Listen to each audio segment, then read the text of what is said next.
티타임즈 구독자 여러분 안녕하세요. 한양대학교 차경지입니다. 이곳 CES 2023 라스베가스에서 인사드리게 됐습니다. 이곳 현장의 목소리를 생생하게 들려드리고자 오늘 패널 분들을 모셨는데요. 한 분 한 분 제가 소개시켜 드리도록 하겠습니다.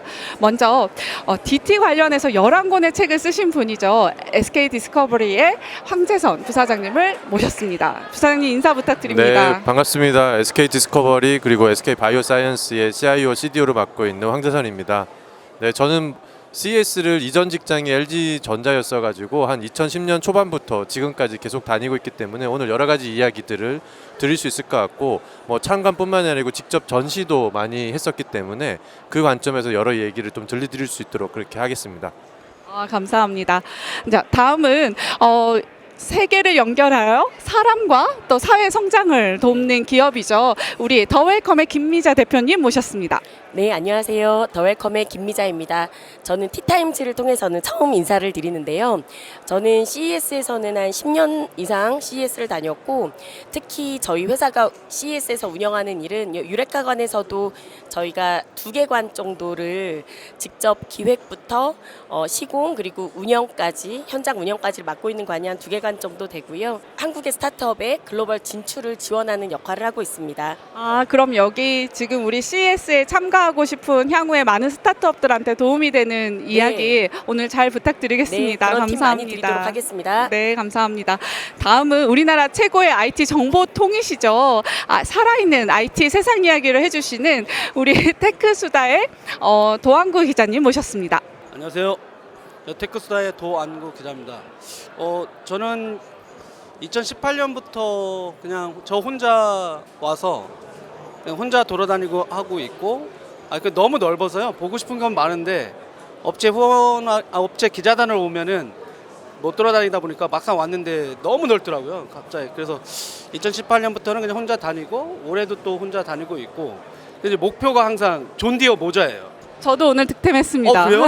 저는 이제 부모님이 이제 농부신데 트랙터 그렇게 바퀴 큰 거 처음 봤어요. 2000년도에 한번 봤고 이제 2년 동안 못 왔다가 며칠 전에 가서 또 받아서 페이스북에 올렸더니 다 반응이 그게 가장 좋다고. 근데 존디어가 또 최고의 디지털 전환 기업이라 그것도 너무 뜻깊었던 것 같습니다. 네, 그 작년에 이어서 올해도 키노트 스피치를 존디어가 했었던 것 같아요. 다른 분들도 궁금합니다. 저는 사실 작년에 비해서 올해는 이렇게 사람도 많고 참가 기업도 너무 다양하고 특히나 우리 한국 기업의 진짜 테크 강국이구나를 다시 한번 느낄 수 있었는데 또 여러분들은 어떻게 느끼셨는지 간단한 소감 먼저 부탁드리고 싶습니다. 혹시 부사장님 특히나 지금 10년 넘게 CES를 다니고 계시죠. 올해는 특히 어떤 느낌을 받고 계시는지 소감 한마디 부탁드립니다. 네, 작년은 코로나 기간이라 저도 이제 왔었고요. 그다음에 많은 기업들이 전시장 부스 공간만 있고 전시를 못했던 기업들이 정말 많았었는데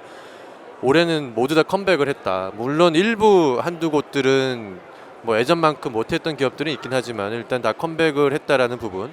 그리고 웨스트간이 작년에 이제 개관을 했었고 올해는 본격적으로 자동차 모터쇼와를 방불케 하는 그런 다양한 어떤 전시를 좀 꾸몄었기 때문에 그 다양성 측면에서도 물론 이제 좋아지고 특히 이제 이곳 유레카관은 명불허전이다. 작년 못지않게 이곳의 열기는 역시가 역시구나라는 것을 느꼈기 때문에 좀 넓어진 공간에서 많은 기업들을 보는데 좀 힘은 들긴 했지만은 그래도 올해도 또 한번 그 현장에서 느낄 수 있는 그 감동을 좀 가지고 저는 일정이 좀 마무리되고 있는 것 같습니다. 네, 소감 감사합니다. 혹시 김미자 대표님은 또 어떻게 느끼셨나요? 특히 유레카관의 분위기 어떻게 달라졌는지 말씀 주시면 좋겠습니다. 유레카관은 사실 스타트업의 올림픽이다라고 이야기를 하고 있는 관이잖아요. 근데 올해 제가 느낀 느낌은 정말 치열해진 올림픽, 이제 거의 월드컵 16강, 4강 막 이런 느낌처럼 점점 더 치열해진 열기를 느낄 수 있었고요. 그 중에서 대한민국은 정말 최종 우승자가 아닌가라고 생각을 하고 있습니다. 특히 한국관이 그동안은 기업들이 전시에 참가하면서 그 전시 자체에 참가에 되게 그 의의를 더 많이 가졌다면 이번에는 굉장히 많은 준비를 하고 나오신 기업들이 많았어요. 그거 덕분에 저희가 혁신상도 이번에 많이 받게 된 것 같고요.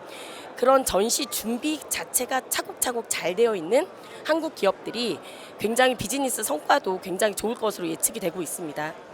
맞아요. 이번 유레카관에 참가한 K 우리 스타트업 기업들의 사실 전시관을 보면 와, 그 퀄리티가 점점 노하우가 쌓여서인지 완전 차원이 좀 다르다 이런 것들이 좀 느껴졌던 것 같습니다. 혹시 다른 나라는 또 어떤가요?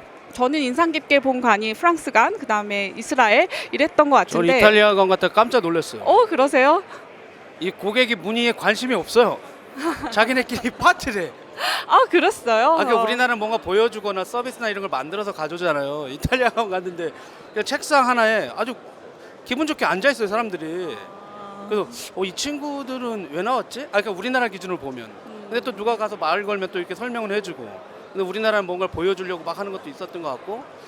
또 달라진 거는 그냥 아까 이쪽은 유레카관은 아닌데 저쪽에 이제 웨스트 쪽인가 이쪽 가보면 그러니까 올해 4번째 나온 기업한테 물어봤어요. 나오시면서 뭐가 달라졌냐. 그러니까 처음에는 잘 모르고 나왔다가 두 번째부터는 어떻게 고객이나 글로벌 고객을 어떻게 응대해야 되는지 배우고 그다음에 또 UI UX 자기네 걸 갖고 다시 또 교체하고 그래서 이제 자기네들 스스로 나오면서 글로벌 그냥 한국 고객만 또 타겟을 했다가 그러면 안 되겠구나 해서 계속 그러니까 뭐 한국 기업들이 많아졌다라고 해서 저도 약간 이거 너무 많아진 거 아니야라고 하긴 했지만 이게 도전자가 또 많아야 그리고 또 그 사람들이 또 느끼면서 또 바뀌고 있구나 저분들도 4번째 나왔으니까 그분들 또 내년에 또 나온다고 하시더라고요.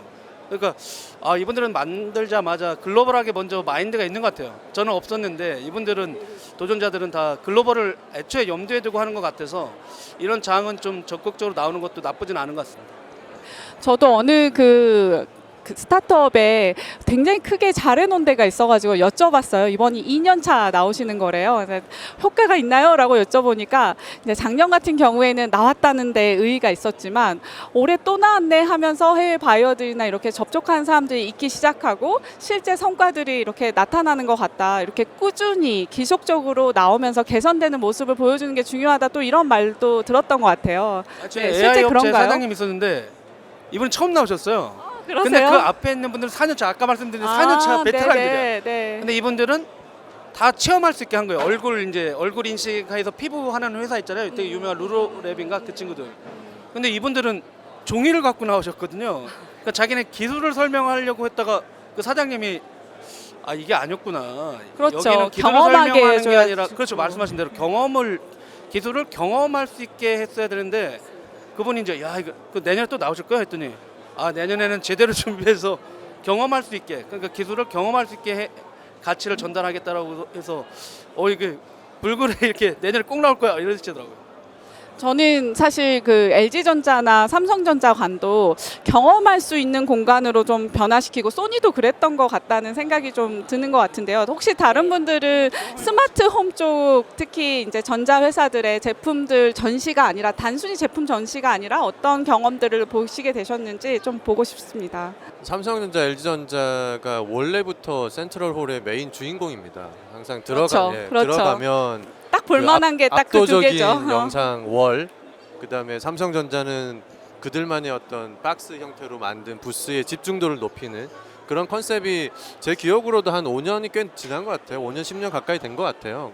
그래서 이제 모든 이제 전시 참관객들이 와우하는 것들은 이제 첫 번째 하드웨어를 가지고 먼저 좀 그렇게 선을 보이고, 다만 한 5년 전부터 한 7, 8년 제가 전시했을 때가 이제 9년 전이긴 한데 그때도 스마트 홈은 지금과 같이 하나의 공간의 테마를 만들어 놓고 시나리오 플래닝을 가지고 뭔가 설명을 하는 것들이었는데, 한마디로 좀 정리를 해보면 내부의 기술의 발전은 많이 있었는데 고객의 경험적 변화는 크지 않았다.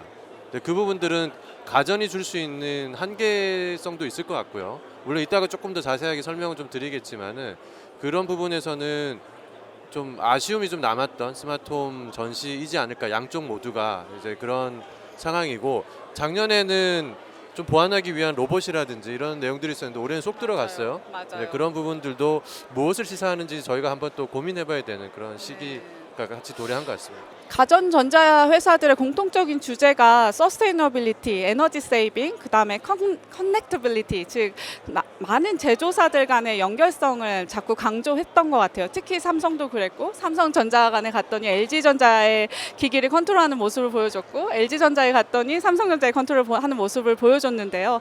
그게 이제 메터로 표준으로 가능해진 거죠. 근데 사실 그러한 이야기는 10년 전부터 계속 나왔던 이야기인데, 이게 과연 올해는 뭐가 다른지, 그리고 진짜 이게 될 것 같은지 전문가분들의 의견이 또 듣고 싶습니다. 저는 안 될 것 같아요. 왜냐면 이게 저는 이제 약간 전시 공간들이 이제 그 가전업체들이 바뀌는 것도 봤는데, 예전에 약간 개방형처럼 이게 제품을 만들어 놓고 했다가 이 지능화되니까 시나리오가 필요한 거예요. 맞습니다. 그러다 보니까 관람객들은 막 들어가고 싶은데 그 공간은 다 음성 인터페이스가 됐든 그 홈 네트워킹을 구현했을 때 소비자들한테 전달하는 걸 체험하게 해주려고 하다 보니까 다 관을 나누잖아요. 그러다 보니까 그 안에 들어갈 분들은 한정돼 있고, 그러다 보니까 오히려 고객 체험이 되게 중요한 공간인데 LG나 삼성이 또 워낙 인기가 많아서 그런 것도 있는 것 같아요. 그러니까 갑자기 사람이 많이 몰리거든요. 그러다 보니까 체험에서 고객 체험을 알려주고 싶은데 너무 많은 사람들이 오니까 체험을 한 사람들은 몇 명 없고, 근데 만약에 체험을 하면 좀 뭐가 달라졌구나라고 느끼긴 하는데, 제가 볼 땐 관람객의 거의 90몇 %는 체험을 못 할 것 같아요. 너무 많이 사람이 오시는 너무 거예요. 많죠. 네, 맞습니다. 그리고 또 이제 지금 보시면 구글이나 뭐 아마존 이런 곳에서 이제 그 IT 진영이죠. 빅 플랫폼 회사들이 이 가전도 하나의 그냥 더미 허브를 만들고 싶은 게 그들의 욕심인 것 같아요. 근데 가전업체들 입장은 그것까지는 내주진 않겠다. 빅테크 기업과 가전 회사들의 이제 스마트 홈의 허브가 되겠다는 이제 싸움이 본격적으로 예전부터 시작됐지만, 특히 올해 그 메시지를 주는 게 더 강해진 것 같아요. 저도 구글관에 갔는데 그 이야기밖에 안 하더라고요. 네, 아마존도 그랬던 것 같아요. 우리 부사장님의 예측이 궁금합니다. 과연 빅테크 기업들과 제조사들 간의 그 스마트홈 주도권을 가져가려는 이 싸움은 앞으로 어떻게 될 거라고 보시나요? 저는 5년 전 상황이 다시 반복되는 것 같아요. 그러니까 정리를 해보면 구글, 아마존이 돌아왔다. CES에 그쵸. 왜 돌아왔느냐? 음. 물론 자동차를 매개를 하기 위해서 또 저희가 얘기를 나누겠지만 돌아오긴 했지만, 자동차만 가지고는 소위 말하는 전시의 경험에 너무 한계가 크기 때문에 홈이라는 주제를 다시 끄집어낸 거 아닌가. 왜냐하면 구글도 그렇고 아마존도 그렇고 내부에서 보면은 스마트홈 관련된 컨트롤을 하는 스피커 사업 영역들이 그렇게 녹록지 않거든요. 뭐 인원을 줄인다라든지 여러 이제 기사들이 있는 상태고, 다시 이제 가전 회사로 들어오면은 HCA 가 표준이 되든 아니면 지금 얘기하고 있는 메터가 되든 결국 가전 회사에서도 흐름을 쫓아서 가려고는 하고 있지만, 다 각각이 다 허브의 중앙이 되려고 하는 욕심이 있습니다. 그렇기 때문에 저는 제조사는 그 중앙이 될 수 없다. 같은 회사의 제품만 다 쓸 때는 가능하겠지만은 다른 회사에 있을 때는 한계가 있을 거다라고 보는 거고요. 그리고 그 자리는 누가 그나마 가능성이 높은가라고 보면은 플랫폼 회사가 그래도 높죠. 왜냐하면은 가전을 파는 입장에서는 구글 홈, 뭐 알렉사의 그 컴퓨터블 하냐 안 하냐가 하나의 마케팅 세일즈 포인트가 되기 때문에 어쩔 수 없이 받아야 되는 인증이고 호환성이기 때문에, 그런 차원에서는 이제 점진적으로 국가에 따라서 다르긴 하겠지만은 점점 더 이제 커넥티비티는 가지게 될 거고, 지금의 모양이 조금씩 바뀌면서 좀 누군가 한 곳은 아니더라도 플랫폼 사업자 2곳 정도가 메인을 잡지 않겠나라는 게 예측이고, 올해는 이제 그거에 다시 반복된 스토리인 것 같다라는 게 지금 종합적 평가입니다. 제가 스마트 모빌리티 간 웨스트홀이죠. 거기에 가서 알렉사를 체험해 봤어요. 근데 실제로 전보다는 많이 똑똑해진 것 같은데, 이들이 스마트 카의 OS, 그리고 저한테는 언제 출시되는지 정확히 말은 안 해주지만 BMW에 들어가기로 했다, 이런 이야기를 하더라고요. 어떻게 보면 스마트홈뿐만이 아니라 이제 자동차 업계에도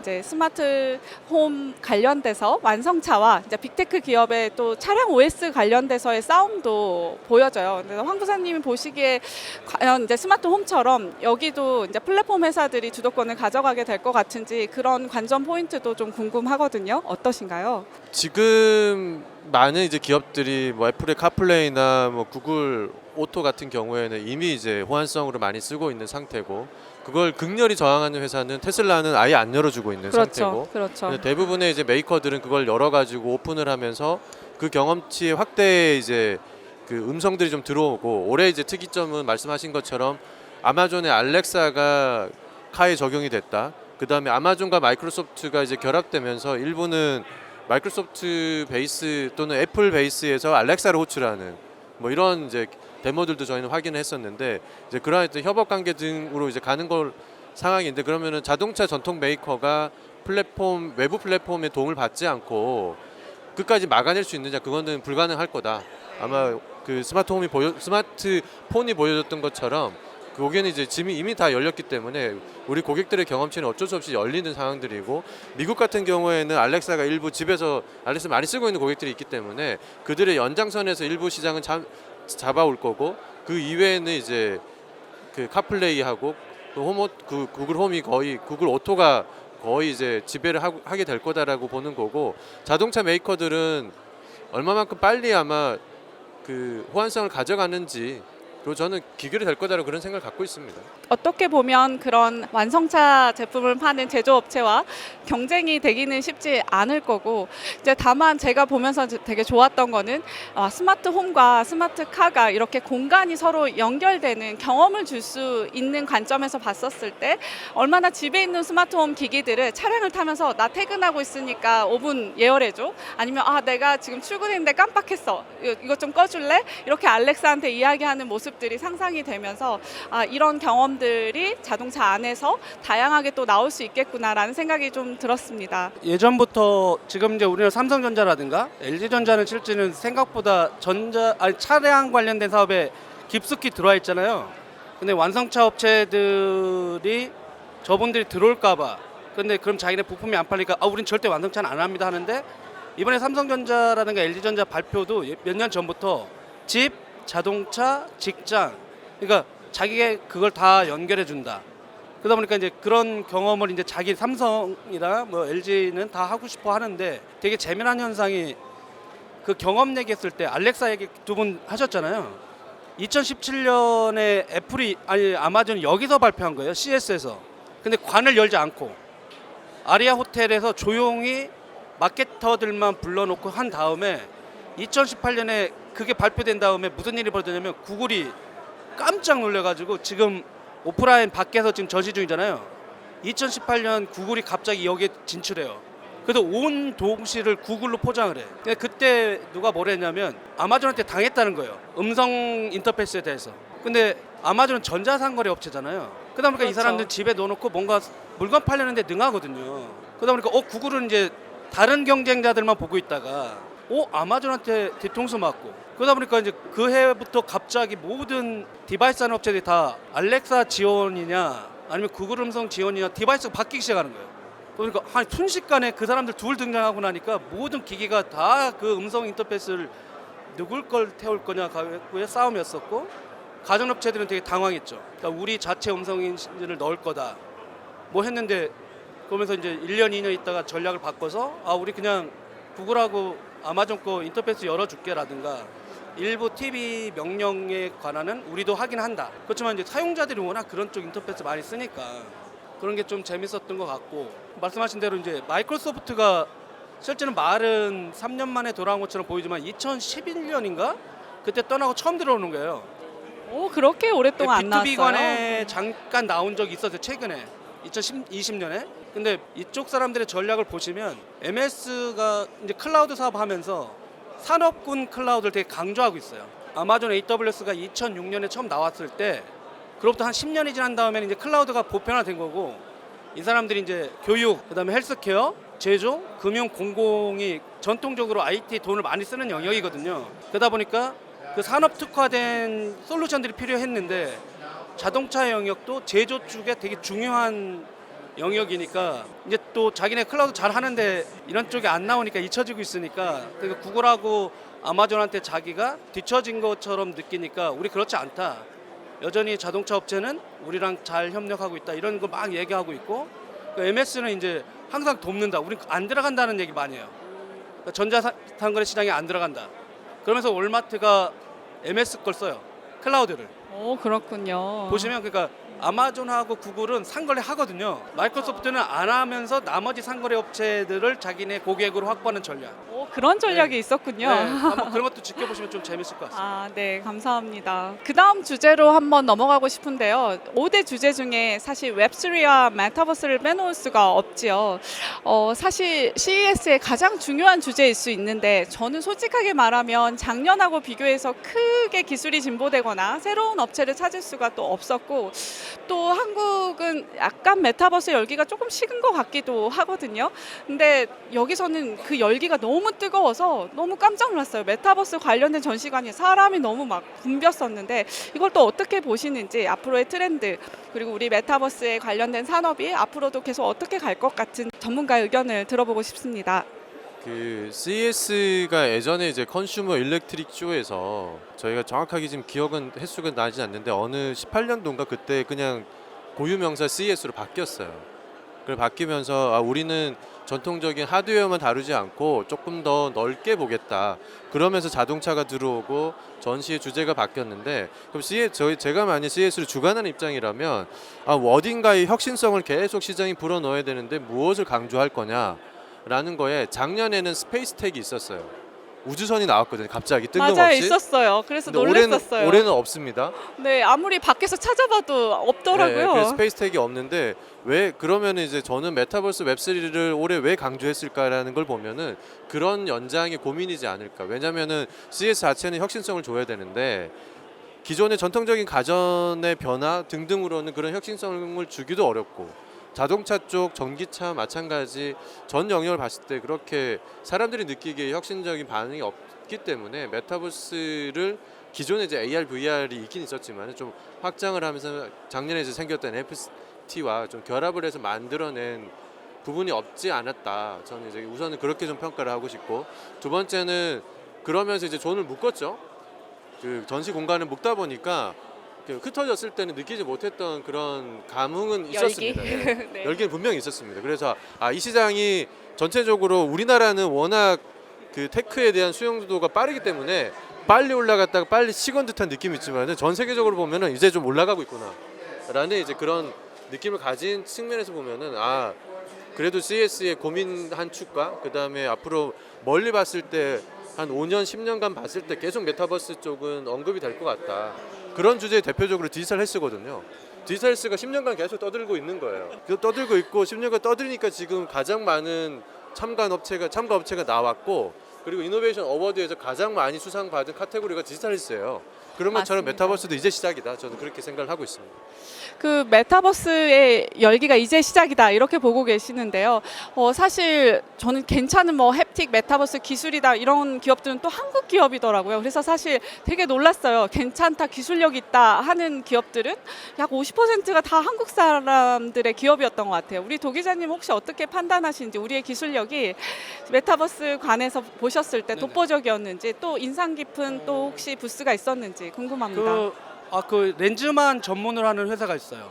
오, 네. 그 혁신상도 받았고 근데 그 친구들한테 왜 렌즈만 하냐 하니까 그게 핵심이라는 거예요. 안경에 자기네는 스타트업이기 때문에 전체 기계를 만들 수 없다. 근데 안경 알만 만들면 협력이 가능하대요. 글로벌하게. 그러니까 자기네가 그런 광학 쪽 기술에만 계속 집중해서 플라스틱으로 만들어서 되게 얇게 하면서 그냥 이렇게 눈 갖다 댔더니 스마트폰하고 연결됐는데 되게 빅 스크린이 내 앞에 펼쳐져 있어요. 그걸 시연하고 있었는데 진짜 사람들이 다 놀라는 거예요. 야 이 글라스 어떻게 만든 거야? 그러다 보니까 또 삼성이나 LG 같은 이 반도체 만들어서 이 광학 렌즈랑 연결시키는 건 다 큰 회사들이 한대요. 근데 자기는 여기가 핵심 포인트다 이러면서도 막 얘기를 하는 걸 보니까 또 그랬고 말씀한 대로 코로나 영향이 좀 큰 것 같아요.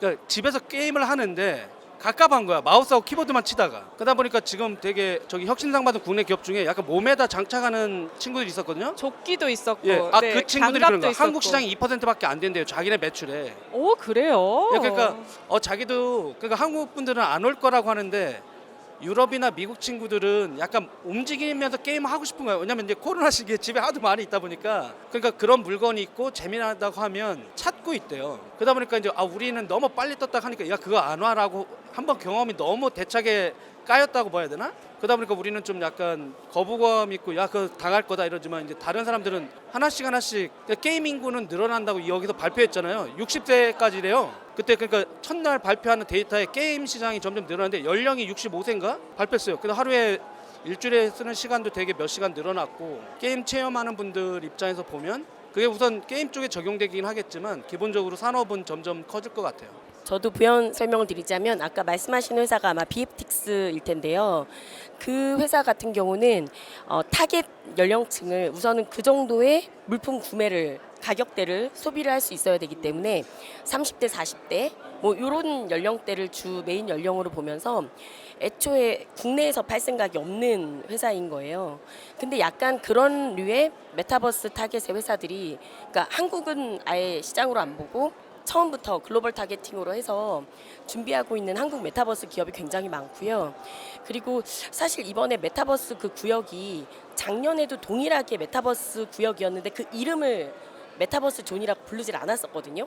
근데 그쪽에 다 메타버스 기업들이 그 LVCC 그 끝에 모여 있었는데 이번에는 CTA에서 걔를 메타버스 존으로 묶었더라고요. 그만큼 이 웹3나 아니면 메타버스라는 그 영역 자체가 이 CTA가 보는 전시적 관점에서 핫 이슈이자 트렌드이다. 부사장님 말씀하신 것처럼 그런 것 같고 여기 유레카에도 지금 앞에 있는 스위스텍도 XR을 메인으로 하면서 지금 전시를 하고 있고 다른 부스들도 굉장히 많은 기업들이 그쪽 메타버스 기술이나 XR을 컨셉으로 해서 유레카에도 굉장히 많이 포진이 되어 있습니다. 하나만 더 말씀드리면 그러니까 뭐 산업용들은 그러니까 스마트 글라스는 되게 광범위하게 나와 있었어요 보니까. 그리고 되게 재미났던 게 한국의 자동차 부품 회사들이 많고 마이크로소프트가 홀로렌즈 2를 국내에 들어왔을 때 잘 안 팔릴 줄 알았어요. 근데 하필이면 그때 코로나가 터졌는데 한국 마이크로소프트도 잘 몰랐는데 우리나라 자동차 부품 회사들이 글로벌 회사가 많대요. 그러니까 포드하고 GM에 있는 분들이 못 오니까 홀로렌즈 2를 사라고 한 거예요. 그러니까 원격에서 같이 도면 보면서 회의를 많이 해서 어쨌든 마이크로소프트도 요 시장이 조금은 있겠지라고 했는데 진짜 숨어있는 제조업체들 글로벌 업체들이 있었던 걸 몰랐다고 하시더라고요. 근데 보시면 원격 지원이라든가 한국에 작년에 팀비어라는 회사가 진출했어요. 그러니까 기술 지원 쪽으로 되게 유명한 회사였는데 지사가 없었거든요. 근데 기자간담회 하는데 다 하드웨어 글라스를 소개해요. 그러니까 못 간 거예요 서로. 근데 되게 중요한 고객이 장애가 났어요. 그러니까 말로 안 되는 거예요 이제.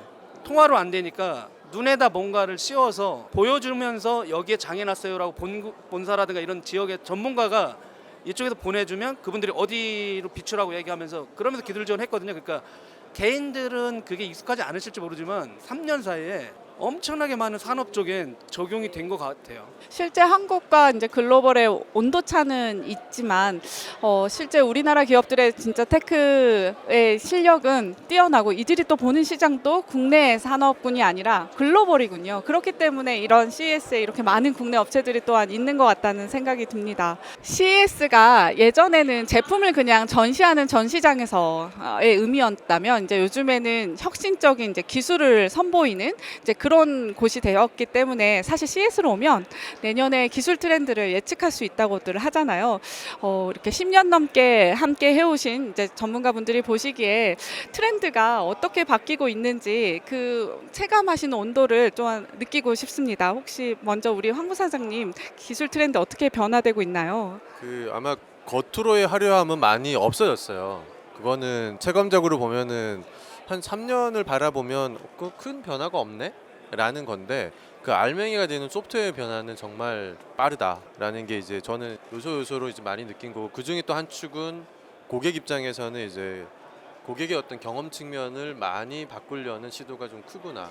라는 걸 좀 많이 느낄 수 있었던 부분들이고요. 아까 뭐 가전만 하더라도 껍데기는 거의 똑같죠. 그리고 해상도가 조금씩 스펙이 높아지고 메모리가 커지고 성능이 좋아지고 이거는 숫자는 많이 높아지는데 그럼 체감적으로 느낄 수는 없거든요. 근데 그 부분들의 경험치가 어떻게 바뀌냐라고 하면 예를 들면 LG전자는 올해는 선이 없는 무선 OLED 같은 경우에는 정말 인테리어 입장에서는 정말 중요하잖아요. 그런 이제 시도들이 무엇을 의미할까라고 보면 기술의 엄청난 혁신일 수 있겠지만 그건 다 경험으로 소화가 되지 않을까. 네, 저 비슷하게 사실 LG전자관에서 본 게 뭐냐면 전 항상 TV를 어디다 놔야 될지 모르는데 창문 앞에 놓으면 집이 어둡잖아요. 근데 투명 TV를 이번에 선보이셨더라고요. 그래서 사실 창문에 놔둬도 평소에는 밖에를 다 볼 수 있으니까 이거 괜찮은데, 또 하나는 사실 공기청정기가 인테리어를 망치잖아요. 근데 그게 아니라 공기청정기에 이렇게 티테이블처럼 만들어서 충전도 하고 커피도 마실 수 있는 이런 공간의 활용이나 이런 것들이 다 이제 경험적인 측면에서 맥락적 기반의 경험을 주기 위한 그런 노력들이 아니었나 싶습니다. 네. 조금 더 여담을 해보면 저는 항상 그런 고민이 있거든요. 왜 모든 집이 다 한강뷰로 만들면 안 될까? 예. 그렇죠. 그냥 TV 안 볼 때 한강뷰 보여주면 되잖아요. 그 자체가 스크린이 어딘가에 창문에 좀 붙어서 건축의 건설에 또는 우리가 집을 짓는 거의 변화 또한 이런 경험의 어떤 시작의 출발일 것 같아요. 물론 당장은 어려울 것 같고요. 한 5년, 10년 정도 뒤가 되면은 그런 전기 요금을 걱정하지 않으시는 분들은 충분히 이제 그런 경험들을 많이 할 수 있지 않겠나라는 생각을 하고 있습니다. 네, 감사합니다. 혹시 우리 김 대표님께서는 유레카 간 IT 트렌드 중심으로 또 말씀 주시면 좋을 것 같은데요. 스타트업들 그동안에 이 테크의 IT 트렌드가 어떻게 변화되고 있나요? 올해 정말 더 많이 느낀 거는요. 스타트업들의 기술이 다 사람을 향하고 있고 그 사람을 다 개개인화를 향하고 있다라는 걸 느낄 수 있었습니다.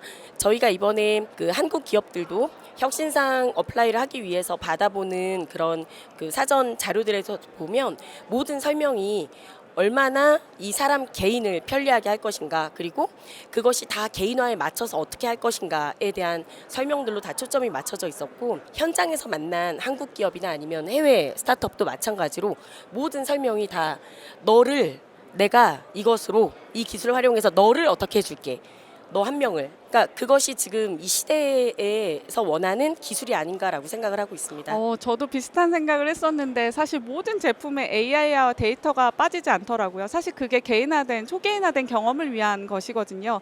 예를 들면 LG전자의 업가전도 사실 그 개인의 맥락에 맞게 사실 가전이 이제 변화하겠다. 색깔도 그 사람 개인화를 시켜서 19만 개의 색깔을 선택할 수 있게끔 하는 것들, 그런 게 다 대표님께서 느끼신 거하고 비슷한 또 맥락인 것 같습니다. 우리 도 기자님께서는 혹시 어떻게 보셨나요? 지금 말씀하신 내용에 대해서 이제 전문가들이 B2H라고 불린대요. 사람을 향한 거다 이제. 우린 알기로 B2C, B2B만 했는데 이제 진짜 사람을 위한 어떤 비즈니스 이런 얘기가 있고, 또 되게 재미난 거는 제가 블러터닷넷에 있었을 때 2011년인가에 왔을 때 전 대학생의 그 멘트를 보고 깜짝 놀란 적이 있어요. 이거 뭐야? 킨텍스하고 코엑스에서 한 전시랑 똑같잖아. 그 얘기를 제가 2011년에 들었거든요. 저는 이제 삼성이나 LG나 이렇게 국내 기업들이 점점점 와 진짜 중앙에서 되게 잘하고 계시구나라고 해서 이랬는데 그 친구들은 당연한 거예요. 왜냐하면 뭐 SK텔레콤이나 KT나 LG유플러스도 전시를 많이 하고 한국에 전자전부터 되게 많이 하잖아요. 산업 전시들이. 그러니까 그 친구들은 다 잘 나갈 때 본 거예요. 그러다 보니까 그 친구들은 이제 다 똑같아 버리는데, 저도 이제 지금 말씀하신 대로 아까 한마디 했거든요. 그러니까 겉에서는 비슷한 하드웨어처럼 보이지만 그 이 경험을 바꾸는 건 소프트웨어하고 서비스다. 그러니까 하드웨어가 중요하지 않다는 게 아니라 엄청 중요하다, 하드웨어는. 이 하드웨어의 가치를 막 소프트웨어하고 서비스가 어떻게 높이는지를 알아야지, 만약에 그냥 똑같은 하드웨어가 나왔네라고 하면 저 회사의 경쟁력을 모를 거다라고 이제 말씀을 드렸는데, 이번에 저쪽 보다 보면 되게 여기 분석 전문가시잖아요, 교수님이. 근데 되게 재미난 게 분석 회사들이 나오고 있어요. 팔란티어가 나왔는데, 저 팔란티어 그 문구가 생각이 납니다. 하드웨어 회사가 소프트웨어 회사로 변신하고 있다, 이런. 그러니까 하드웨어의 이야기를 미래가 했죠. 소프트웨어라고 맞습니다. 정해놨어요. 근데 네. 저는 거기는 되게 미 국방부 프로젝트처럼만 하는 줄 아는데 실제 기업 프로젝트 엄청 많이 했는데 거기 현대중공업이 지게차가 있어요. 그래서 물어봤죠. 근데 그분이 온 분이 팔란티어 분인데 사우스 코리아로 돼 있어요. 그러니까 그분이 이제 현대중공업 프로젝트 하고 계신 분이 여기까지 온 거죠. 그러니까 이 지게차들이 전반적으로 어떻게 움직이고 이런 거를 이제 같이 협업해가지고 하니까 분석도 하고, 그러니까 그분들 입장에서는 하드웨어는 당연히 중요한 건데 이 가치들을 고객한테 딜리버를 하려면 분석이 당연히 필요하고, 그건 소프트웨어가 해나가고 있으니까 동일한 그런 지게차 납품 업체들끼리 봤을 때 그 서비스를 제공하는 회사와 그렇지 않은 회사는 질적으로 고객이 선택할 때 달라진다는 거를 말하는 것 같고, 자동차관에도 되게 분석 회사들 나오고 있거든요. 그러니까 점점 전기 자동차도 되고 이제 물리적인 건 그런데 계속해서 어떻게 알고 싶냐. 그러니까 클라우드 업체들이 나와서 계속 그 얘기를 하는 거예요. 분석하실 거죠? 저희 거 쓰세요. 그러다 보니까 하드웨어 가치들도 소프트웨어들도 이렇게 만나면서 더 빛을 내는 것 같습니다. 말씀하신 걸 조금 하나 더 더하면 그러면 이거를 완성하기 위한 어떤 기술이 녹여 있을까라는 거는 AI. 기존에는 AI가 테마가 됐었습니다. 그래서 AI를 소개하는 데 집중을 했는데 올해 내용을 좀 보고 제가 결론을 내린 거는 AI is everywhere but invisible engine. 그러니까 보이지 않는 엔진이고 그냥 안 들어가면 안 되는 상황이다. 그래서 AI가 적용됐다고 경쟁력이 뛰어나는 건 아닌데 AI가 적용 안 되면 도태되는 상황까지 온 것 같다. 대부분의 아마 여기 유레카 관들도 세일즈를 안 하잖아요. 다 AI가 적용됐어요. 끝. 저희 아마 메인의 센트럴홀에 있는 대부분의 관들도 그냥 AI가 다 적용됐어요. 끝. 이런 거거든요. 이제 그런 좀 세상이 좀 바뀐 것 같다. 이런 생각이 좀 들었습니다. 감사합니다. 실질적으로 하드웨어 회사들이 소프트웨어 회사로의 변신, 또 경험을 파는 회사로의 변신 이런 것들은 말씀해 주신 것처럼 AI 데이터가 없이는 불가능해질 것 같고 이거 하드웨어의 퀄리티는 당연한 기본 품질의 조건이라면 이제 이런 것들에 대한 기술이 앞으로 더 갖춰 나가야 될 역량이 아닌가 싶습니다. 다음 이야기를 좀 해보고 싶은데요. 혁신상입니다. 우리나라 기업들 대거 혁신상을 받게 됐었죠. 사실 저는 IT 강국으로서 엄청난 프라이드를 갖게 됐는데 제가 얼마 전에 그 3일 전쯤에 언베일드 행사가 있었어요. 혁신상들끼리만 이제 모여놓은 그런 회사들을 보니까 우리 부사장님 말씀해주신 것처럼 디지털 헬스, 서스테이너빌리티, 뭐 푸드테크 이런 인류의 고민이나 액세시빌리티에 관련된 그런 혁신상을 받은 회사들이 너무 많더라고요. 그래서 이걸 보면서 야 이것도 이런 가치 있는 거 스토리가 굉장히 중요하겠구나도 좀 느꼈었는데요. 실제로 혁신상을 과거에 받으신 분도 계시고 혁신상을 컨설팅 해주신 분도 계시고 두 분의 팁 진짜 뒤에 숨어 있는 이야기가 듣고 싶습니다. 먼저 김 대표님 혹시 컨설팅 하시면서 노하우 좀 풀어주실 수 없나요? 그 노하우가 이제 굉장히 많이 퍼지고 그 참가 기업분들이 굉장히 많이 알고 계시는 것 같은데요. 가장 첫 번째로 그러면 우리가 왜 혁신상을 이렇게 많이 받았나를 생각해 보면 이게 받는 것이 기업에게 이익이 되고 도움이 되기 때문에 기업들이 이 혁신상을 받기 위해서 노력을 하는 거거든요. 그러니까 혁신상을 받고 나면 국내 언론뿐만이 아니라 해외 언론에 주목이 되고 그리고 그 한국에 돌아가서 VC나 바이어를 만날 때도 그것이 더 이득이 되고 그리고 이 혁신상은 제품에도 그 혁신상 마크를 쓸 수 있게 되어 있거든요. 그래서 그것이 소비자에게 주는 신뢰감도 상승이 되고 근데 저는 여기까지는 제가 생각을 했었는데 혁신상을 받은 기업들과 인터뷰를 해보면서 가장 놀랐던 한 가지가 있어요. 그게 뭐냐면 같이 이 제품을 개발한 회사 멤버 팀원들의 자긍심이 올라가서 이직률이 떨어지고 좋은 직원 경험이군요. 예. 그것으로 인하여 그 더 높은 단계의 개발을 하는데 굉장히 큰 모티베이션이 된다고 합니다. 그것들을 혁신상을 받은 기업들이 점점 이제 한국에서 잘 나가니까 지금 이제 새로 CES에 오시려는 기업은 나는 무조건 혁신상은 받겠다라는 마음을 가지고 기자님 말씀처럼 이제 도전을 하는 거죠. 근데 이렇게 도전을 하려는 기업들이 많이 생기다 보니까 당연히 파빌리온을 주최하는 또는 이렇게 저희처럼 운영을 하는 대행사들에서는 혁신상에 굉장히 포커스를 맞춰서 프로그램을 운영을 하게 되는데요. 저희는 그걸 부트캠프라고 부르는데 이 부트캠프를 운영을 하면서 선배 혁신상 수상 기업들도 불러서 강의도 여러 번 듣고 그리고 그렇게까지 하나요? 네, 심지어는 혁신상 심사위원도 모셔가지고 심사위원이 전하는 노하우도 듣고 그리고 그 혁신상 이제 쓰기 위한 그런 어플라이 문서들을 작성을 하면 여러 사람들이 그걸 여러 관점에서 같이 봐주나요? 같이 봐주고 이게 포인트가 세 가지가 있거든요. 신미성, 기술성, 혁신성이 있는데 이 세 가지 관점이 다 밸런스가 맞아야 돼요. 그걸 다 같이 봐주고 같이 수정해주고 그러면서 문서뿐만이 아니라 같이 첨부가 되는 가장 중요한 사진, 영상 이런 것까지 코칭을 해주다 보니까 한국 기업이 이번에 굉장히 놀라운 성과를 얻게 되었고 저희가 코칭한 회사 중에서는 14개 기업이 지원을 해서 11개 혁신상을 받은 기업이거든요. 확률이 굉장히 높은 거 네. 아닙니까? 아무래도 정말 그 열망, 그러니까 받겠다라는 열망이 또 그런 좋은 성과를 나타낸 것이 아닌가라고 생각이 들고 있습니다. 우리 황 부사장님 과거에 조직에 계실 때 지금도 조직에 계시지만 타 조직에 계실 때 혁신상을 받은 걸로 알고 있는데요. 노하우 좀 어떻게 준비하셨는지 컨설팅을 받진 않으셨을 것 같은데. 저는 아마 많은 부분들은 우리 대표님 말씀 주셨기 때문에 그냥 좀 다른 시각의 얘기를 좀 드리면요. 예전에는 큰 회사들의 잔치였죠. 뭐 삼성전자, LG전자, 뭐 현대차 등등 저희 많은 대기업들이 전시를 전문적으로 전담하는 내부의 팀들이 있습니다. 그래서 그 팀들이 거의 이제 1년 스케줄을 가지고 언제 준비를 하고 언제 어플라이를 하고 그걸 위한 자료를 언제 만들고 이 내용들이 이제 저희 스타트업으로 많이 좀 확산이 된 듯한 느낌은 분명히 하나 있는 것 같고, 긍정적인 부분들은 저도 이제 올해 와서 놀랐던 부분들은 우리 스타트업들의 수준이 너무 높아요. 그러니까 다른 국가들하고 비교해 보면 평균적으로 높다라는 거는 그건 인정. 네. 그런데 그 중에 혁신상은 너무 많이 받았다. 이건 어떻게 봐야 될까라는 거는 물음표가 좀 있는 영역인 것 같아요. 근데 그렇게 해서 볼 수 있었다라는 건 이제 장점은 있는 것 같고요. 그 다음에 노하우라고 하는 부분들은 말씀하신 것처럼 결국 우리나라의 기준이 아닙니다. 글로벌 기준에서 이걸 어떻게 잘 세일즈를 할 거냐라는 부분의 설명이고, 시기가 생각보다 빨리 준비해야 돼요.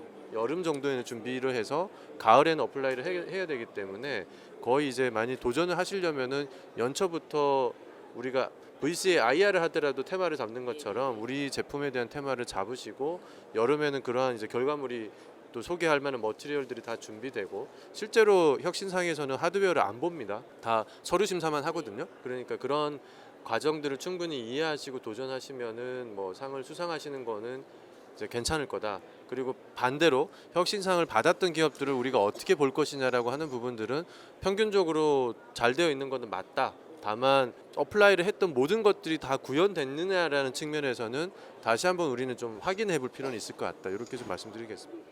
혁신상에 대한 노하우를 너무 아낌없이 주셔서요. 많은 분들이 도전할 수 있는 용기와 지식을 얻게 된 것 같습니다. 너무 감사합니다. 마지막 질문을 해보려고 하는데요.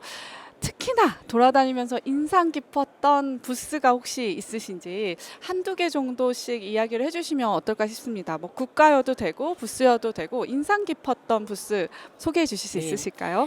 저는 인상 깊은 파빌리온이라고 하면 당연히 제가 짓고 제가 만든 것이기는 하지만, 네, 우선은 그걸 배제하고 본다면 유레카에서는 단연코 이번엔 일본관의 우승.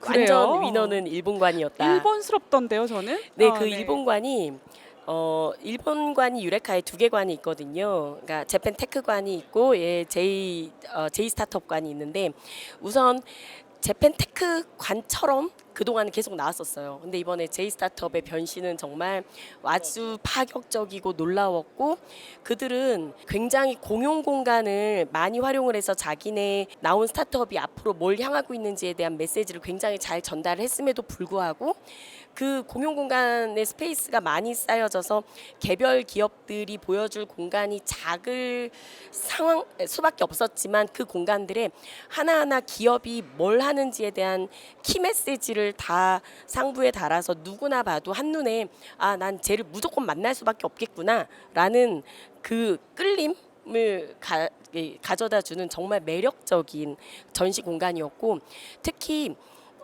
일본관에서 하는 이벤트 같은 것들, 그런 것들도 과거에는 굉장히 이제 그냥 격식 차려입은 사람이 나와서 그냥 일본스러운 그런 걸 진행을 했다면, 이번에는 굉장히 스타트업스럽게 힙하게, 그래서 일본관의 변신은 정말 무죄였다.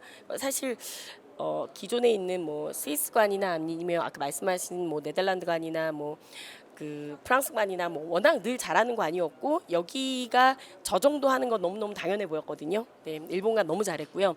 또 하나 굉장히 칭찬하고 싶은 그런 새로운 발견은, 저는 굉장히 제일 안쪽에 제일 나쁜 자리를 차지하고 있는 K워터관이라고 생각을 해요.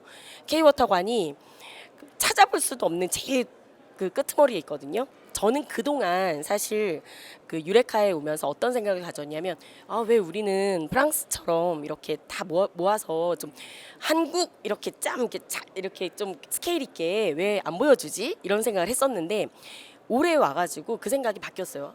저렇게 하면 지금 프랑스관 169개 나왔는데 169개 중에 내가 딱 핏이 맞는 그 관을 쉽지가 않거든요. 근데 K워터관은 저 구석에 있는데요. 워터가 한눈에 보이거든요. 만약에 유레카에 와서 어떤 바이어들이나 아니면 관심 있는 그 인더스트리 어텐디가 워터에 조금이라도 관심 있는 사람이면 저라면 무조건 들어갈 것 같아요. 아, 워터? 워터에 무슨 신기술이 있을까? 그래서 저 관에 다른 여기 K-스타트업처럼 늘 붐비진 않았어요. 사람이 많진 않았는데 그 관 안에 있는 기업들의 완전 입이 이렇게 올라갔어요. 비즈니스가 너무 잘 된 거예요. 굉장히 타깃에 맞는 사람들만 쏙쏙 와가지고 굉장히 미팅을 진지하게 하고 가는 관이 되어서 기업도 굉장히 스마일이 되셨고 기관분들에게도 물어보니까 비즈니스 성과가 너무 좋다라는 말을 하셨거든요. 그래서 제가 볼 때 이제는 이렇게 스케일 있게 막 뭐 100개, 200개가 모여 있는 것보다는 컨셉과 기술을 명확하게 표시해 주는 그런 파빌리온들이 굉장히 비즈니스 성과가 좋을 것이다라고 생각을 하고 있습니다. 우와, 엄청난 노하우까지 같이 생생하게 전달을 해주셨는데 사실 저도 K-워터관을 가보니까 실제 우리 기술이 너무 좋던데요. 디지털 트윈부터 시작해서 이 물하고 관련돼서 이렇게 많은 기술을 아마 우리나라가 독보적으로 이렇게 하고 있었구나 알려줄 수 있어서 좋았고 사실 근데 거기까지 가기까지 또 어떻게 그 컨셉을 보여주냐 이게 결국엔 또 아까 말씀하셨던 일본도 사실 승리했다고 보시는 이유가 경험인 것 같습니다. 그래서 이런 것들을 잘 생각하시고 또 전시 기획을 하면 좋겠다 이런 기획 측면에서 좀 말씀해 주셔서 너무 감사하고요. 우리 부사장님 혹시 인상 깊었던 네, 저는 부스? 우선 제가 뭐 SK 소속이라서 말씀드리는 건 아니지만 SK 관의 스토리텔링 SK만 말씀하시면 안 됩니다. 또 하나 네, 생각하셔야 당연하죠. 돼요. 그 스토리텔링은 정말 뛰어났다. 작년에 제가 한 4, 5년 전에 이제 다른 회사 소속일 때 SK 관을 보면 무슨 메시지를 하려고 그랬지? 라고 디스를 하시는 건가요? 그런 상황이었는데 작년부터 확 바뀌었습니다. 작년부터는 명확하게 메시지가 ESG로 정리가 되면서 우리가 하고 있는 모든 제품들이 거기에 귀결되어 있는 메시지로 좀 전달이 잘 되더라고요. 이제 저는 먼저 말씀을 좀 드리고 싶고 그리고 유레카 관에서는 저도 일본 관에 어떤 부분이냐면 그 아까 상단에 붙어 있는 메시지가 클리어하다. 저희 기업들은 그게 없거든요. 한참을 봐야지 회사 이름만 네. 보이고 따닥따닥 붙어 있기만 하고 이름에 관심이 없어요. 맞아요. 그리고 브랜드 서비스 명칭을 알려가지고 우리가 모르잖아요. 그러면 이 회사가 무엇을 하는지 한 줄 요약을 잘 정리했더라라는 거고 저는 이제 좀 더 센트럴 홀이나 뭐 이스트 웨스트로 가보면 우선은 존디어 그리고 밥캣 큰 기기를 안에다 놓고 압도적인 그 웅장함을 보여줬던 그 전시관들은 확실히 눈을 제가 확실히 존디어에 가서 딱 모자를 받으니까 그분이 그러시더라고요. 이거 머스트 해브 아이템인 거 알지? CES 왔으면 누구든 초록색 모자를 받는 게 머스트 해브 아이템 촬영하는 거 그 존디어 기기 앞에서 와 그런 하이라이트를 보여준 그 전시관은 진짜 잊을 수 없을 것 같습니다. 네, 그래서 그런 부분들은 저희 CES의 어떤 백미이지 않을까. 전시관의 이게 스케일이 역시 대륙의 스케일은 이 정도 돼야 되는구나. 네, 이런 느낌을 좀 가질 수 있었습니다. 감사합니다. 우리 도 기자님 여러 개 찍어주셔도 됩니다. 네, 저는 여기 오기 전에 솔트룩스가 디지털 휴먼 같은 걸 해요. 그러다 보니까 카메라로 막 찍고 그러니까 교수님을 세워놓고 무슨 발음을 하라고 한 다음에 계속 옆에서 사진을 막 찍어요. 앞에서도 찍고 옆에 찍은 다음에 또 옆에 가서 교수님이 만약에 쓰신 책을 읽으라고 할 거예요 아마. 그래서 목소리를 그대로 녹음시킨 다음에 그대로 디지털화 시키는 거예요. 사람을 그 목소리하고. 그래요? 우와. 왜냐면 이제 아바타 형태보다는 자기 모습 그대로 이제 그럼 나중에 교수님이 이제 강의하실 때 텍스트만 넣으면 이렇게 주무시다가도 알아서 인터넷에 내가 강의하는 거지. 근데 좋은데요? 빨리 필요합니다. 예, 근데 진짜 인기가 많았어요 보니까. 그러니까 거기 가서 나도 관심은 있었는데 어때 했더니 너무 많아가지고 사람이 와가지고 진짜 관심들이 있는 것 같다 이런 일이 있었고 또 산업적 측면에서는 이번에 베트남 전기자동차 회사가 등장했거든요. 네, 저도 봤습니다. 그리고 네. 터키가 등장했어요. 근데 저는 이제 그때 기사도 많이 나왔죠. 근데 되게 이게 뭐냐면 전기자동차가 기회의 땅인 나라가 있는 거예요. 터키는 제조업이 없거든요. 그러다 보니까 전기자동차를 갖고 우리가 제조업을 한번 살릴 수 있는데 전통 기계 산업 갖고는 안 된다고 보는데 근데 전기는 할 수 있잖아라고 도전하는 것 같더라고요. 그러니까 이게 근데 중국은 그 나라에서 이미 그걸 해낸 거잖아요. 여기를 뭐 배터리 이슈 때문에 뭐 미국이나 뭐 유럽이나 이런 데 잘 팔진 못하지만 이미 그 나라 사람들은 글로벌 제조업체하고 협력한 것도 있지만 전기 자동차라는 새로운 카테고리에 엄청 뛰어들어 가지고 저거 되겠어라고 했지만 우린 없었던 거잖아요. 그러니까 그 나라는 제로였다가 그래도 우린 전기 자동차 때문에 기회라도 생긴다라고 하면서 도전하는 걸 보니까 우리나라 야 뭐 베트남 저기 되겠어라는 것보다는 그렇지 우리나라도 아무것도 없었을 때 뭔가 도전했는데 그 나라들도 전기가 뭐 들어가는 순간 새로운 기회로 국가가 만들어낼 수 있는 컨셉으로도 그냥 저희가 나왔대 잘 됐냐 마냐의 문제가 아니라 이게 새로운 아이템에 새로운 기회가 국가의 다른 기회가 될 수 있구나는 쪽으로 좀 봤으면 좋겠고 그러다 보니까 전기 배터리가 약간 휴대용 배터리들이 이쪽 저쪽 흩어져 있는 회사들이 몇 개 있더라고요. 그 물어봤어요. 이거 뭐냐고 했더니 충전하거나 주차장에 하려면 여러 대를 대야 되니까 휴대용 충전 배터리 회사들이 그걸 산 다음에 가는 거예요. 빨리 충전해 줄 수 있고 그래서 지금은 우리가 또 대구시에서 시범 테스트도 하고 있대요. 오, 그래요? 집에서 벌써요? 그거를 휴대용 전기 배터리예요. 그렇게 놓고 내 거 꽂아보기도 하고 하는데 근데 그분들이 그런 거야.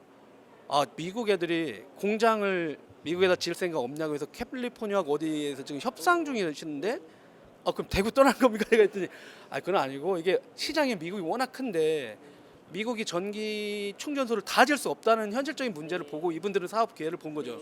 그래서 SDI에서 만들어내는 배터리를 갖고 그분들은 그런 걸 만든 다음에 해외 시장에 이런 요구 있는 나라들 그러니까 한꺼번에 전기 충전소를 다 못 만드는 곳에 그래서 이쪽 시장 엄청 뜨고 있다. 경쟁도 조만간 치열해질 것이다라고 얘기했는데 그러니까 자동차 이슈가 이제 뭐 저희들이 자율운행이라든가 뭐 이쪽에만 있지만 실제 전기 자동차 이슈에 뭐 그 완성차 업체들의 이슈도 있지만 또 다른 기회를 보고 막 뛰어드는 회사들이 있는 것도 좀 인상적이었던 것 같고 말씀하신 대로 존 디어는 기조연설은 진짜 이게 다 공개돼 있거든요.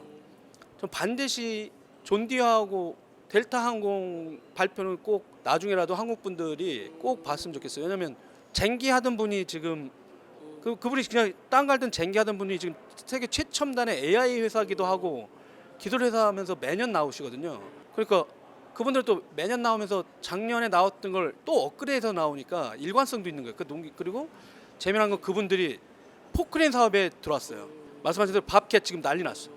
왜냐하면 전기 배터리로 쓸 수 있는 포크레인 농부한테 팔겠다는 거예요. 그러니까 우리의 에너지를 절감합니다. 이러니까 그러면 이 존 디어 거 샀던 농부는 누가 밖에 거 아니 현대중공업도 위험할 수 있거든요. 제가 보니까 아차 싶은 그렇죠. 거죠. 근데 이분들은 농부들한테 전기 포크레인 우리 배터리를 내줄 테니까 이거 쓰면 에너지 절감할 수. 이러니까 농부가 뭐 사겠어요? 미국 농부들이. 근데 나머지 장비 업체들은 존 디어 시장을 못 들어가거든요. 근데 이분들은 전기를 이용해서 나머지 텃밭에 슬그머니 들어와. 그러니까 저는 계속 그런 얘기하는 거예요. 이게 전기 배터리라든가 갖고 있는 것들이 이 영역은 누구 거야라고 이렇게 딱 나눠졌던 게 아니구나. 여기서 보니까 그게 더 명확해 보이고 이걸 갖고 친구였던 사람들이 이렇게 서로 기업이랑 되게 무서운 거잖아요. 새로운 기회로 나가면서 이 사람들 계속 넓히려고 하고 그런 성과에 대해서 발표하고 이번 델타 같은 경우는 이제 무선랜을 공짜로 뿌리겠다. 티모바일하고 협력해서 다른 항공사는 돈 받으려고 했는데 어저께 발표했거든요. 무료예요. 그다음에 앞에 디스플레이 다 바꾸겠대요. 개인화로. 뭐 어디에 온 여행 뭐 누구님 고맙습니다가 아니라 뭐 이제 차 박사님 오셨는데 여기 오셨으면 차 박사님에 어울리는 식당을 추천해 주는 거야. 그냥 자기 디스플레이 앞에는. 그 조만간 그걸 다 바꾸겠대요. 델타 항공이. 웃기죠. 나머지는 다 그냥 여기 VOD 뭐 보고 뭐 음악 듣고 항공 정보만 했던 디스플레이인데. 그 키노트 스피치는 놓쳤네요. 저는 꼭 봐야겠네요. 그 야. 델타나 존 디어 거는 왜 저분들은 되게 오래된 전통 산업이기도 하고 위험 요소로 뭐 코로나 때문에 위험했다고 했지만 그 위기도 넘어서기도 하고 식량 문제를 또 해결하려고 어떻게 그분들이 노력하는지 무슨 고민하는지 더 좋은 건 매년 나와요. 그분은 존 디어는 내가 볼 땐 내년에 또 나올 것 같아요. 작년에도 계속 최고 하이라이트 주목을 네. 많이 받았는데 올해도 저도 그러더라고요. 기회가 되면 내년에도 그 모자에 한번 도전해 보겠습니다. 저희가 뭐 정리하니까 그냥 얘기하지 못했던 것들을 좀 네, 말씀드리면 감사합니다. 존 디어 말씀하신 것처럼 전통적인 디지털 트랜스포메이션 성공한 회사 주력 비즈니스를 디지털화로 바꿔가지고 하고 있는 거에 시사하는 바는 크다라는 거고 저희가 오늘 다루지 못했는데 CES가 다뤘던 큰 주제 중에 빠진 게 휴먼 헬스라는 키워드를 좀 넓혔어요. 맞습니다. 기존의 디지털 헬스라고 디지털 베이스에서 인간 시큐리티 아닌가요? 휴먼 시큐리티도 네. 있고 그다음에 휴먼 그 디지털 자료에는 헬스도. 휴먼 헬스라는 키워드도 등장을 하거든요. 이제 그런 것처럼 그런 농업에 대한 것들 그다음에 인류의 어떤 건강에 대한 부분들을 어떻게 접근할 것인가에 분야의 이제 곳곳에 어떤 고민들이 좀 숨어 있는 것 같다라는 거고, 좀 다양성이라는 측면에서는 기존에 보지 못했던 아프리카 국가들이 좀 나왔습니다. 가나라든지, 저도 이제 돌면서 부스가 크진 않았지만은 그러한 스타트업들도 시도를 하고 있고 그런 기회를 준 우크라이나도 있고요. 그래서 우크라이나 관들은 이제 작년에도 있었고 이제 올해도 좀 나온 걸로 제가 확인을 했는데, 그런 식의 이제 CS에서의 다양성은 여전히 좀 확대되고 있고, 주제 또한 예전에 비해서는 좀 많이 넓어지고 터치 범위가 갈수록 이제 커져간다라고 하는 부분들은 이제 전체적으로 좀 느꼈던 하나의 대목이었던 것 같습니다. 그 존디오가 사실 주목받는 이유도 부사장님 말씀하신 것처럼 인류의 식량난을 해결할 수 있는 테크잖아요. 그래서 계속해서 주목을 받을 수밖에 없을 것 같고요. 또 방금 말씀해 주셔서 생각이 났는데, 그 휴먼 시큐리티도 굉장히 보안 업체들이 굉장히 많이 나왔더라고요. 근데 제가 뭘 봤냐면 아마존 간에 갔는데 알렉사한테 우리 집 앞에 보여줘, 켜줘, 카메라 보여줘, 아니면 나와 다른 사람이 있으면 바로 그 스마트 카의 디스플레이에서 확인할 수 있게끔 하는 이런 데이터의 연결성, IoT 간의 연결성을 더 많이 올해는 더 보게 되는 것 같아요. 제가 그 언베일드 행사에서 뭘 봤냐면 병기에 있는 그거 센서 기억나세요? 저는 그 위생 어떻게 해야 될지 모르겠는데. 위딩스의 네. 그 센서 말씀하시는 근데 그걸로 이제 나의 부족한 영양 성분까지 분석해주고, 근데 만약에 이제 이런 데이터들이 실제 냉장고의 푸드 스타일러랑 연결돼서 내가 먹어야 되는 이제 푸드의 컨텐츠를 추천해주고, 이런 것들의 데이터 연결성들은 앞으로 계속해서 강조되고, 또 어떻게 이걸 결합해내느냐도 또한 문제일 것 같다라는 생각이 들고요. 그 변기에 있는 그 센서 옆에 또 뭐가 있었냐면 거울이 있었어요. 근데 거울이 스마트 홈의 역할을 하더라고요. 화장실의 의미가 과거에 그냥 생리적 현상을 해결하고 씻는 공간이 아니라 거기 더 머물고 싶고, 거기서 가족의 패밀리 허브도 있고, 그럼 이제 건강을 챙기고 이렇게 더 머무는 공간으로, 공간의 의미 변화까지 좀 일으키고 있구나. 그리고 공간 간의 연결성, 예를 들면 화장실과 부엌의 연결성, 거실의 연결성, 이런 것들에 저는 스마트홈 경험을 디자인하는 사람이니까 자꾸 이제 그런 관점에서 의미 변화를 자꾸 생각하게 되는 것 같습니다. 하나만 더. 네, 전 모든 그거 보고 나서 웰컴입니다. 깜짝 놀랐어요. 왜 놀랐냐면, 제 지인이 인베디드 소프트웨어 하는 친구가 있었는데, 후배 10몇 년 전에 걔가 그 얘기를 했어요, 저한테. 그래요? 아니, 왜냐면 매일 일상으로 건강 체크 병원에서 안 가는 건 예전에 왕처럼 대변을 확인하는 것이었다, 조선시대 맞아요, 보면. 그랬다고 하더라고요. 근데 그러니까 자기가 그 센서를 거의 다 달면, 그러니까 엔지니어들은 금방 할 수 있다는 거예요. 근데 그게 어떻게 하면 대중화될까 하는 생각, 그래서 자기가 분명히 저거 어느 회사가 나올 거라고 했는데 10몇 년 만에 그런 걸 보니까, 근데 시간은 꽤 오래 걸렸지만 그런 걸 보고 나니까 진짜 뭔가 그 엔지니어라든가 이런 사람들은 상상의 나라를 잘 피는 뭐가 있나 봐요. 그리고 무슨 문제를 해결해 주고 싶은가 봐. 저는 문과라 별로 그 생각 안 드는데, 이공계 분들은 그런 게 좀 있는 것 같고, 삼성전자 전시 공간에 특정한 미션을 준대요. 그 설명하는 분들한테. 그래요? 이 질문하는 사람의 명함 반드시 기록해라. 전 명함 못 봤는데 질문이 별로 좋지 않았나 보네요. 그럼 모르겠는데, 지금도 그게 되는지 모르는데 우리의 흐름을 읽어내는 인간이 누구냐를 알고 싶은 거야. 오, 그렇군요. 네. 그래서 했더니, 설렁설렁 하는 게 아니다. 기업들은 1년 예산의 20%를 쓰는 되게 중요한 행사에 우리가 엄청나게 실무팀은 준비를 많이 하고, 읽어내는 사람이 있구나. 근데 저 사람 존재가 누구야? 그러면 더 접촉하거나 저런 사람한테는 우리가 더 케어할 수 있는 사람을 찾아내고 싶은 거죠. 이분들도 이 공간에서. 그러니까 단순 비즈니스 뒤에서 하는 게 아니라. 그렇다면 그거를 이제 나중에 컨설팅 하시거나 아니면 이제 이 스타트업 존에서 난 동일하다고 봐요. 그러니까 어떤 질문하는 사람이 누구냐는 거지. 그러니까 우리 회사를, 우리 부스를 방문했을 때 그 자기들끼리 미리 선정해 놓을 수 있는 거죠. 우리의 정체를 알아낸 사람이 몇 명이나 있을까? 재미일 수도 있잖아요. 네. 그러니까 그냥 왔다 가고 이런 것도 있지만, 또 다른 식의 고객의 데이터를 분석하는, 그러면 교수님한테 컨설팅 하시면 질문은 교수님이 나중에 만드시면 되고, 내년에 이 질문은 니네들이 꼭 해서 찾아내세요, 이런 저는 사실 미션을 주셔야 삼성에 되잖아요. 대해서 전혀 또 다른 이야기를 들은 게 있는데요. 이번에 삼성 사람들이 많이 안 왔대요. 그리고 작년에 비해서 힘을 좀 덜 준 느낌이 들거든요. 이만큼 줄어 있어요. 네. 근데 그 이유에 대해서 저는 내부 분께 뭐라고 들었냐면, 사실 갈등이 있대요. 왜냐하면 미래 우리의 테크놀로지를 다 보여주면 이게 또 다른 업체들께 크게 노출이 되고, 그래서 이제 그걸 보여주느니 이걸 좀 미니마이즈 시켜야 되는 거 아니냐, 이런 이야기도 있고, 사실 제가 LG 디스플레이관 갔었을 때도 그냥 언베일드 돼 있던데요. 일반 사람들은 부킹을 안 하면 들어갈 수도 없게끔. 그래서 이게 대기업들한테는 딜레마가 있는 것 같아요. 미래 기술을 다 보여주자니 이걸로 금방 컨셉을 구현해 버리니까 어떻게 보시나요? 사실 대기업에 계시기 때문에 부사장님의 의견을 듣고 싶습니다. 네, 예전에는 CS의 컨셉을 출시하면 그 이내에 특정 개월수 안에 제품 출시를 하는 게 원칙이었어요. 아, 그랬군요. 대기업들이 그런 원칙을 가지고 있었어요. 그러니까 컨셉을 만들고 거의 이제 양산 준비가 끝난 상태에서 선을 보이기 때문에 그러면 얼마 안 있다가 시장에 나오고 리드 타임이 이제 길게 잡을 수 있는데 지금은 조금 그렇지 않거든요.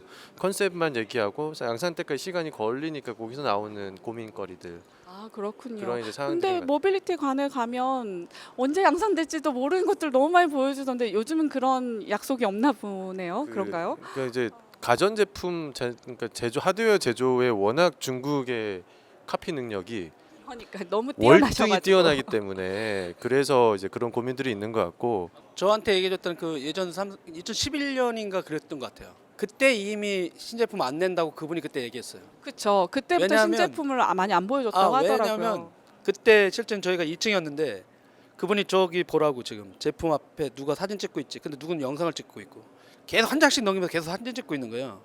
그래서 그분이 그랬죠. 저녁에 저 제품 나올 거야. 근데 자기네만 그런 게 아니라 LG 관에도 가고 소니 관에도 가고 파나소닉에 가는데 IT 제품은 다 표준화돼 있잖아요. 부품이 가장 중요한 게 UI UX거든요.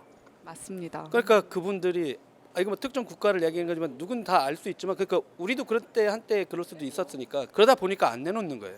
왜냐면 자기네는 되게 UI UX에 투자를 엄청 많이 해가지고 계속 바꾸고 깨지고 하면서 계속 업그레이드했는데 그 사람이 딱 오는 순간 사진 탁탁탁 10장 딱 찍으면 인터페이스 끝났어. 그러면 보내는 거 바로 사진이 바로 전송된 거예요. 그렇죠. 본국으로. 그러면 그분들이 얘네 이렇게 했구나. 근데 부품은 똑같잖아요. 그러니까 그대로 디자인이 싹 해서 나오는 거죠. 그러면서 그분이 그랬어요. 빠르면 저녁, 늦어도 내일 아침엔 저 제품이 그렇게나 빠른가요? 그 정도로 IT 제품은 표준화되어 있다는 얘기기도 하고 UI UX를 베끼면 금방 해낼 수 있다. 근데 이게 되게 중요한 요소인데 선진국이라든가 이런 데 UI UX. 근데 그들은 가장 큰 가치에 대해서 그거를 이제 해내니까 남의 거 이렇게 하는데 이제 아직은 그런 영역이 있으니까 조심스러울 수밖에 없으신 거죠. 요 말씀하시니까 특정 제품을 제가 언급을 하면 LG 스타일러를 그대로 모방한 TCL의 스타일러가 나왔어요. 저도 그거 봤는데요. 네, 전시회를 엄청난 하고 용기던데요. 너무 똑같아서 깜짝 네, 놀랐습니다. 너무 똑같습니다. 그 정도의 그래서 그런 부분들에 대한 고민이 결국 전시의 범위를 어디까지 할 것인가의 고민인 것 같습니다.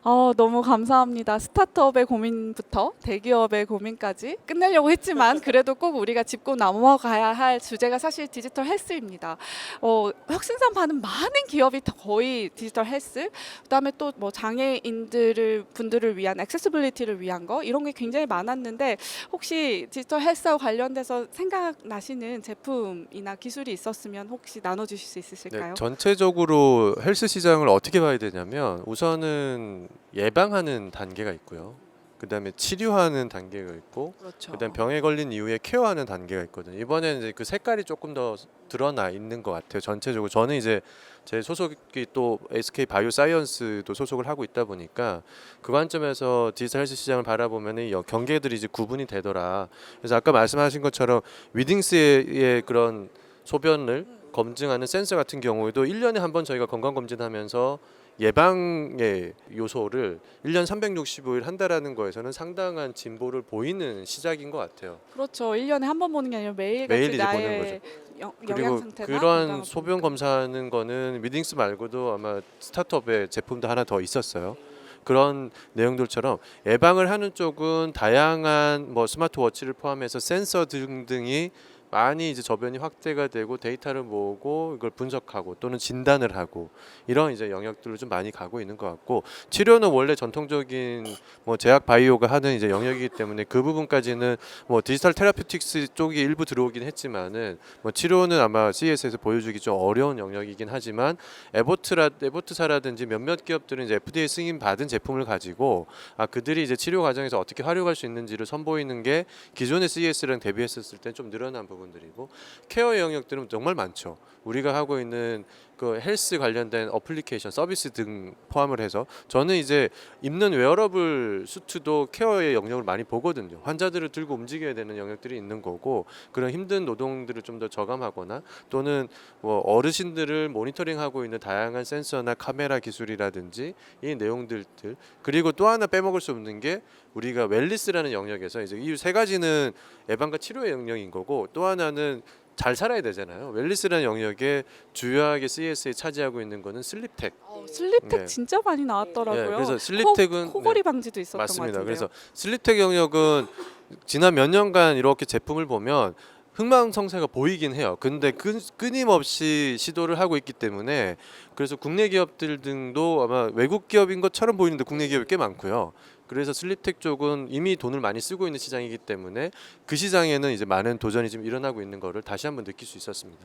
잘 먹고 잘 자는 게 굉장히 중요한 웰니스 산업이 커지는 것 같아요. 우리 도 기자님 혹시 어떻게 보셨나요? 저도 여기 와서 그 잠자는 기술이라고 막 쓰여 있잖아요. 이렇게 잠 못 자는 사람이 많은가? 그랬더니 많아. 너 같지 않아. 아무 생각 없는. 근데 그렇구나. 근데 매번 나올 때마다 그 시장도 되게 컸었고 이번에 또 에이지 테크라고 해서 노인분들 노령화에 관련된 대놓고 이제 그 기술을 일단 붙여보는 시도를 하고 있지만 노령화 점점 되는 문제에 대한 어떤 해결하려는 분들도 많이 나오는구나 이런 것도 있었고 아까 말한 대로 이제 뭐 건강검진 같은 이슈들은 아마 계속 나오게 될 것 같고 저는 우리나라는 금방 할 것 같아요. 왜냐면 아파트 고급 브랜드에 바로 적용하면 되거든요. 약간 건설사들이 물론 지금 상황은 별로 안 좋다고는 하지만 근데 아마 계속 그렇게 해서 일상적으로 이제 모니터링 이슈들하고 관리 이슈는 더 커질 것 같아요. 그리고 어떻게 그게 이제 그 지역과 병원들하고 연관을 어떻게 할 거냐의 문제가 있긴 하고 뭐 항상 우리는 또 인프라는 가장 빨리 깔려 있지만 또 많은 저항이 저는 그냥 하면 되는 거 아니에요라고 하지만 또 다른 직능단체나 그분들은 그건 너무 빠르다. 개인 사업자들이 너무 많은 것 같아요. 의사분들 쪽은 또 반대하고 왜냐면 또 큰 기업들은 또 기업들이 할 수 있는 영역이다 보니까 그쪽에 되게 좋은 엔지니어와 또 분석가들이 막 갔을 때 하고 개인 병원들이 하기 힘들어하는 이러다 보니까 또 모니터링하고 이렇게 하는 거는 좀 쉽진 않긴 하지만 그래도 이제 계속 지금 나오는 거 보면 그리고 막 시계들도 엄청 많더라고요. 중국 회사들도 꽤 많이 중국 회사는 역시 디바이스 같은 걸 많이 시도하는 것 같아요. 그러니까 막 보면 중국 회사들도 꽤 많은 것 같고 그래서 건강하고 이거는 진짜 끊을 수 없는 그런 영역인 것 같습니다. 액티브 시니어들을 위한 이제 노력들도 사실 다양한 가전회사들, 대기업들에서도 본 것 같고요. 롯데도 헬스케어 관련돼서 또 솔루션을 가지고 왔더라고요. 우리나라도 제가 알기로 이제 액티브 시니어들을 위한 뭐 시니어 레지던스 뭐 이런 것들이 이제 그 안으로 또 스며들어서 이제 공간하고 또 연결돼서 많이 진화될 거라는 생각이 좀 들었습니다. 저희 이제 여기 유레카관을 닫아야 된대요. 더 떠들고 싶지만 더 이상 할 수 없을 것 같고요. 이 귀한 시간 내주신 우리 도 기자님, 김 대표님, 황 부사장님 진짜 진심으로 감사합니다. 저희는 여기까지 하도록 하겠습니다. 여러분 오랜 시간 함께해 주셔서 감사합니다. 수고하셨습니다. 감사합니다.